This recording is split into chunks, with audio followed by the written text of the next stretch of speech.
The Sambhal news में आपका स्वागत है। हम आपके लिए लाते रहते हैं ताज़ा खबरें। आज हम क्रिप्टो करेंसी के बारे में बात करेंगे। क्रिप्टो करेंसी और ब्लॉकचेन के पक्ष में पेपैल कहा ये वित्तीय सेवाओं को लोकतांत्रिक बनाने में है मददगार। और दूसरी तरफ क्रिप्टो करेंसीज को मंजूरी देने की मांग, गर्ग ने कहा नियमन और नियंत्रण के लिए बने रूपरेखा। क्रिप्टो करेंसी एक डिजिटल या वर्चुअल मुद्रा है जिसमें उनकी यूनिट को जनरेट करने और फंड के ट्रांसफर को वेरीफाई करने में एन्क्रिप्शन तकनीक का इस्तेमाल किया जाता है। नई दिल्ली में डिजिटल भुगतान क्षेत्र की प्रमुख कंपनी पेपाल ने गुरुवार को कहा कि ब्लॉकचेन और क्रिप्टो करेंसी द्वारा लाए गए तकनीकी बदलाव वित्तीय सेवाओं को लोकतांत्रिक बनाने और अधिक वित्तीय समावेशन में मदद कर सकते हैं। पेपाल ने यह भी कहा कि साइबर सुरक्षा को लेकर उसके पास आक्रामक और रक्षात्मक रणनीति है ताकि यह सुनिश्चित किया जा सके कि उसका मंच उपयोगकर्ताओं के लिए सुरक्षित है। पेपाल ईवीपी और मुख्य प्रौद्योगिकी अधिकारी श्री शिवानंद ने कहा कि कंपनी द्वारा तैयार किया जा रहा बुनियादी ढांचा न केवल डिजिटल मुद्राओं का समर्थन करेगा बल्कि समय के साथ सभी केंद्रीय बैंकों की डिजिटल मुद्राओं का समर्थन करने का इरादा भी है। शिवानंद ने एक आभासी संवाददाता सम्मेलन में कहा कि हम ब्लॉकचेन और क्रिप्टो करेंसी में भी बहुत दिलचस्पी रखते हैं। हम वास्तव में सोचते हैं कि यह प्रौद्योगिकी में एक बड़ा बदलाव है जो हमें वित्तीय सेवाओं को लोकतांत्रिक बनाने और दुनिया भर के उन 1.8 अरब लोगों के लिए वित्तीय समावेशन को संभव बनाने में मदद करेगा जो वर्तमान व्यवस्था में शामिल नहीं हैं। उन्होंने कहा कि मुख्य लक्ष्य डिजिटल परिसंपत्तियों की पहुंच और उपयोगिता को बढ़ाना और आगे चलकर धन के प्रबंधन की सुविधा प्रदान करना है। पेपाल वर्तमान में 4 क्रिप्टो करेंसी का समर्थन करता है।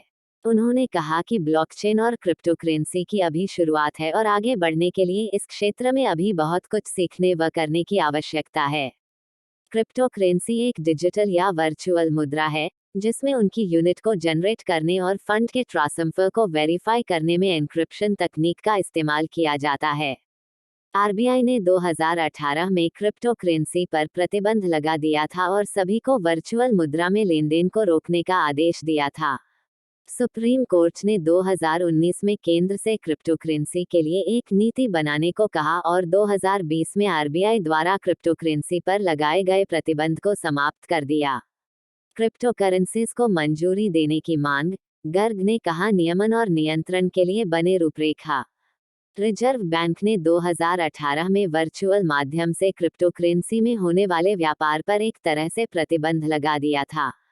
नई दिल्ली पूर्व वित्त सचिव एससी गर्ग ने कहा कि सरकार को क्रिप्टो करेंसीज पर रोक लगाने की जगह उनका नियमन और नियंत्रण करना चाहिए। गर्ग ने गुरुवार को उद्योग संगठन एसोचैम द्वारा आयोजित एक वर्चुअल कार्यक्रम को संबोधित करते हुए यह भी कहा कि क्रिप्टो करेंसी पर अनुचित जोर दिया जा रहा है और इन डिजिटल संपत्तियों के लिए मानक संरचना जरूरी होगा। उन्होंने कहा कि मुझे नहीं लगता कि हमारे पास क्रिप्टो करेंसी के नियमन के बारे में अब भी पूरी स्पष्टता और समझ है। इनका नियमन करिए, नियंत्रण करिए, लेकिन क्रिप्टो संपत्तियों को मंजूरी दीजिए, क्रिप्टो सेवाओं को बढ़ावा दीजिए। गौरतलब है कि रिजर्व बैंक ने 2018 में वर्चुअल माध्यम से क्रिप्टो करेंसी में होने वाले व्यापार पर एक तरह से प्रतिबंध लगा दिया था और केंद्रीय बैंक द्वारा विनियमित सभी इकाइयों को वर्चुअल करेंसी में होने वाले सौदे को बंद करने का निर्देश दिया था। सुप्रीम कोर्ट ने 2019 में केंद्र से क्रिप्टो करेंसी के लिए नीतियां बनाने को कहा था और 2020 में उसने रिजर्व बैंक द्वारा लगाई गई रोक हटा दी थी। गर्ग ने कहा कि भारतीय कंपनियों को अगले 3 से 5 साल के समय में केवल डिजिटल खाते रखने की तैयारी कर लेनी चाहिए और देश भर में फैले खातों को कंपनी के खातों से जोड़ना संभव है। उन्होंने कहा कि आने वाले समय में लेखा जोखा और रिपोर्टिंग की पूरी व्यवस्था स्वचालित हो सकती है। वर्तमान में तिमाही लेखा सिस्टम लागू है जहां कंपनियों को प्रत्येक 3 माह में अपने खातों को सार्वजनिक करना होता है। उन्होंने कहा कि हमें उच्च लेखा मानक तय करने की आवश्यकता है और ऑटोमेटिक अकाउंटिंग सिस्टम की ओर बढ़ना होगा जो उद्यमों की वर्तमान जरूरत के अनुरूप हो।